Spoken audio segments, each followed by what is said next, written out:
Just got a little tip for you here. Do you see how my Modau are getting nudged by this, getting stunned? The battering ram had a mechanic change not too long ago, about a month and a half I think it was. But basically anything that gets stand in front of it, heroes included, will get stunned by the battering ram. Quite an interesting new mechanic. It will also knock you off your horse.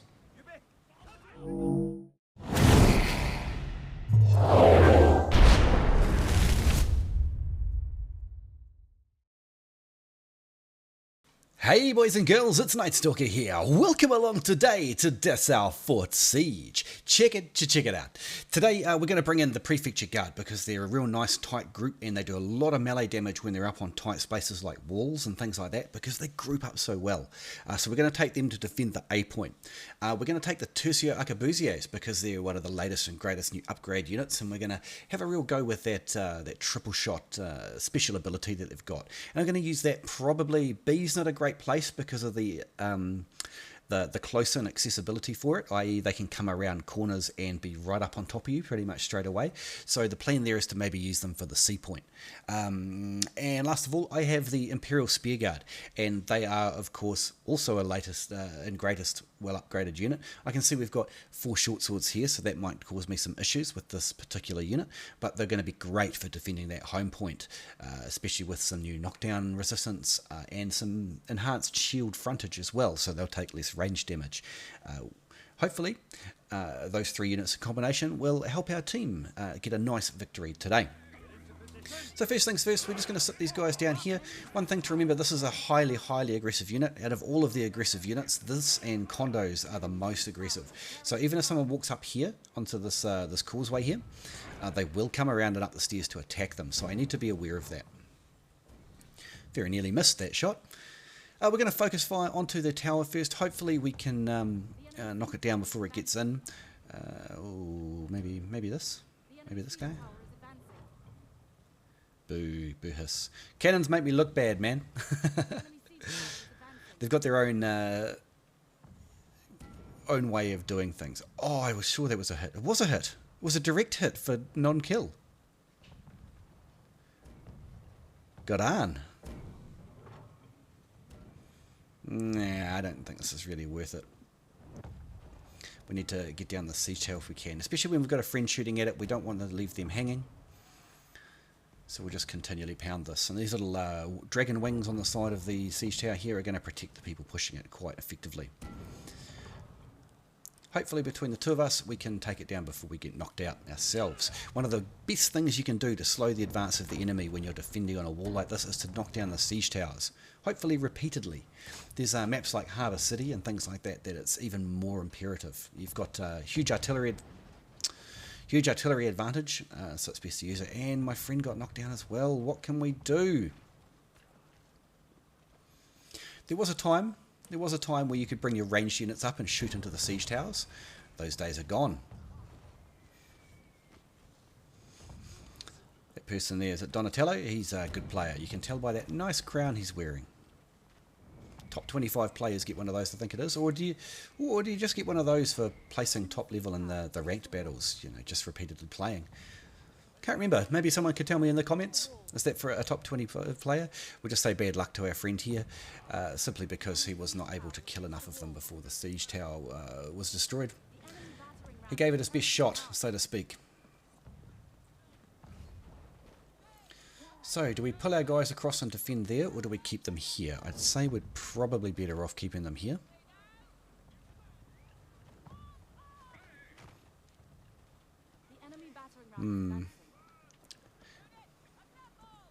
Now's the time to think about these guys, because once they start pushing up, as I say, they'll start swarming up around the wall edge here, which is, we don't want that happening prematurely, especially if we've got falconubes firing on us.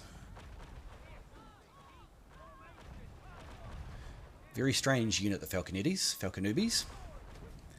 You just set them up on a supply point and you just get loads of kills. It's just absurdly powerful unit. Nice angle from those Nankans, I must say. Treb, go boom. Bye, halberds. Did not react appropriately. So we'll just sort of tuck ourselves in nice and close here. We'll just wait. Wait till these guys are on top of us. Huh. This guy here wasn't his lucky day, was it? Okay, my guys will be scaling the stairs now, whether I mean them to or not. See, here they come. And we'll put them back down. No. See how that placement was going to throw some guys up into the melee? We don't want that. We either want them to try and push down the stairs, in which case we'll murder them because we're much better than they are on the stairs, or we want them to push past us onto the point and we'll attack them in the back. One of those two things will happen. These grandpas need to get set up better. I'm no amazing grandpa player, but those guys were not doing awesome. Anyway, we're going to go and attack them in the back now. A nice charge should finish off these archers, the houndsmen. Put them into spaz mode. The Prefecture drill, couple that with cover commander, and you can whip through literally any unit, except braced pikes. Got some great videos on that if you search up Prefecture. But this unit punches well above its weight, these Prefecture Guard, well above their weight. Especially with the buff they got recently. There's an overkeen musket unit, and we'll just finish off a couple more of those. Thank you for the Shinjis. These are Iron Reapers, and you probably think, why aren't you running away, KnightStalker, from the Iron Reapers with your Prefecture Guard that don't have their skills active? Well, it's basically because I don't need to. Oh, don't know why the charge didn't work. Either way, we slaughtered those Iron Reapers rather happily, even without the Prefecture drill. There's still one left. How'd he get away? Never mind, we'll go back up. There's no point in fighting there at a disadvantage when we can come up here and fight with our team at an advantage. Unfortunately, we're going to have to walk through these cannonballs. I see some gunners here I'd like to murder. Here we go. Oh, pikes. And unfortunately now we're too dispersed to have much effect on the combat. But I'm not leaving this point. We're going to sacrifice ourselves for the team. It didn't even take that long. 2 units of Iron Reapers will do it every time. Righty, it's Tercio time. They're not the new kids on the block, they're a Season 1 unit. However, they have got the nice upgrade lately of the number 2 ability there. That number 2 ability will fire 3 shots and then take about 5 seconds before you can use your guns again. What? I hate that so much. It's happening so much at the moment. Alright, we're back. And surprisingly, that poleaxe didn't manage to capture C fully because I was the one heading to save it. So that's nice that that didn't happen. Someone must have got across quickly.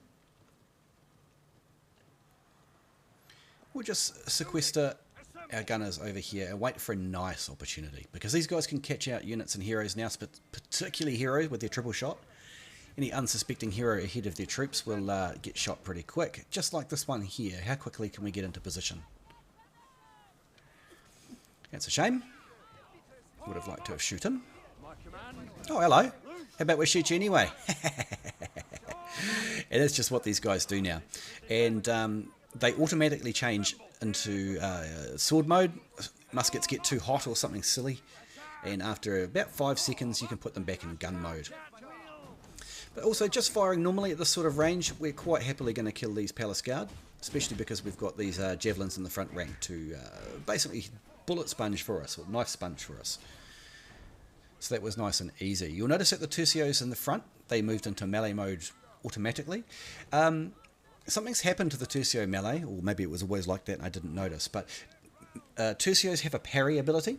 So they have about, it appears to be 1 in 5, 1 in 4, somewhere like that, where they'll do a little parry animation and the hit on them will be completely ignored.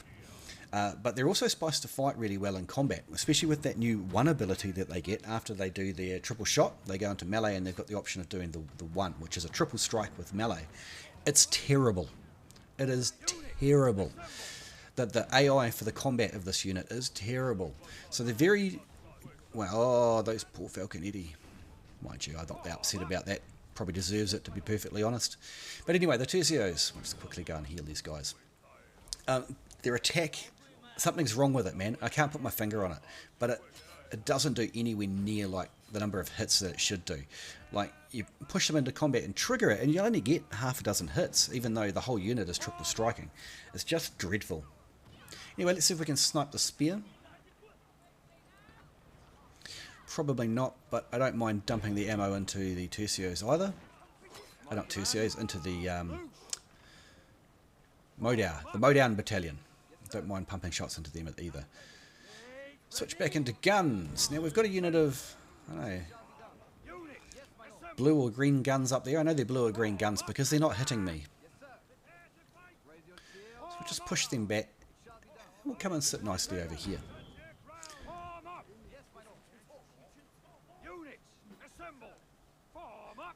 If you see my Kriegsrat video recently, I did a guide on them, and I also did, well, a game right after it to try and get a nice feature on them. And the bayonets, oh, they're so much better than the Tercios. The bayonets on the Kriegs are just great in combat. They do huge damage even if they're not particularly high DPS. Did that guy seriously just treb a half-empty cannon? Oh, this guy, 1 HP, look at him! I'll just come and guard him for a second until he can heal up. Chuck him a heal in a couple of seconds' time. We just don't want someone coming in sniping him. Oh, here's my friendly Nodachi again. Oh no, don't shoot me. They're low-tier guns? Can't tell what they are.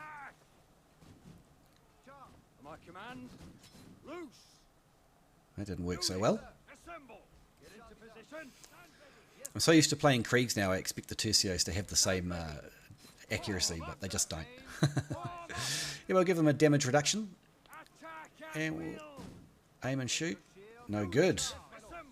These guys have to be nice and close. They actually have really good DPS and very hard hitting bullets, but they need to be nice and close to make sure that you land those shots and get the most out of them. Yeah, they can hit some long range ones, but they work better up nice and close.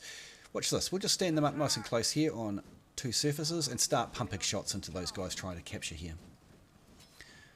Whoever tried to push that point probably wasn't expecting that, so that's nice. What we'll do is when we're ready to retreat, we might triple shot. Actually, we might push these guys and force them to leave. But you see how these guys just aren't hitting? That tells me they're low-level guns. Maybe... is that a different unit anyway? I think those are iron caps. Go back here, because this seemed like a nice place to go. Let's get out of here before we get swarmed. Get away, get away. Oh no, that's a game changer. We have to push forward now so that we're ahead of the splashdown area of these cannonballs. I can see guys on the stairs again on the map. Yeah, iron caps are absolutely no match for Tercios. Why are you not firing? We're going to get pinched here. Oh my goodness, I screwed up. Never mind. Watch this, triple fire. Now watch if they do the one ability. Watch how little they actually do, even against Marties. Look, it's dreadful. They're appalling in close combat. They're supposed to have a close combat ability, but they're just no good. And unfortunately, my road with Tercios ends here. Righty, so here we go. Got the shieldy boys with the new tiger skin. I love this tiger skin, especially when you put them into a nice circle formation and you can just see these little tiger heads poking over the top of the shields. It's beautiful. Alrighty, so C is completely undefended and we have 2 3/4 minutes left. So let's hope the game doesn't crash out again, and we'll go and hit the C point and defend it. Turns out it wasn't completely undefended, just this unit was hidden underneath the diamond on the map. One of the biggest problems with this map interface, he's never going to capture it. One of the biggest problems with this map interface, and I've been saying this for a while, is that the markers for the points are far too large and you can't see what's going on underneath those markers. You know, they're massive. You can hide 5 units underneath those markers on the map. Anyway, we walked all the way to the C point and we're going to walk all the way back again because somehow we're getting this capped, despite there being 2 heroes, 3 heroes and a unit there. GG guys. And I guess we'll hang out here, or maybe we'll go back to C. We've got 2 people, you can see them on the map there, guarding the supply point, so it's not a straight walk onto the C point, that's for sure. But it is a quarter or a third captured already. Maybe we'll go back. We run there, we run back, we run there again. I have to sing a song. I will walk 500 miles and I will walk 500 more just to save the sea cap. Anyway, I'm not giving up my day job and taking up a singing career, so we'll just hang about here. And May not be the most exciting end of the game, but we're going to stay here for the next minute 15, and we'll see what happens, who tries to sort of bust through, because there's no one protecting the supply point anymore. So it really is a straight shot. But you can see this guy, looks like he's going to try and run up to the supply point now. You can see him on the map. But we've got all these kitties. Look at these called kitty faces. This is the tiger skin from the latest release. There's little kitty faces poking over the top of the shields. Don't know why that guy's wasting time capturing the supply when there's like 3/4 of a minute left. See how they're facing one way, and if you take a step back, they'll reform to make a complete circle again. It's just a little quirk with this unit. And this guy's come around the corner and gone, yeah, nah. He's like, probably, oh, I'll save the game, I'll grab the C point. Comes around and sees Imperial Spearguard and a bunch of muskets. Nope. Is he going to give it a go anyway? Oh, I missed an opportunity there to hit the 2 key again and reform immune to CC. What's going on with the AI? Get in the line, guys. But we'll just protect our guys behind, and it's going to be over for them. They're getting pinched. Are they getting pinched? No, they're not. But it's going to be over for oh, they are getting pinched. And it's dead. And that, boys and girls, is GG. Don't know how we did. I guess we'll find out. A 3 for 97. It was a quick game because they didn't capture the C point or the final, or even fight on the final, really. So unfortunately, we're going to get 800 damage, 1 million taken. 1 for 46 for the Tercio's 430 unit score. Prefecture Guards did fantastic for a blue unit, 135 for 380. We come in only 5th today. Life be like that sometimes. Anyway, boys and girls, I hope you learned something new, or you just enjoyed the battle. Thank you so much for coming to my channel.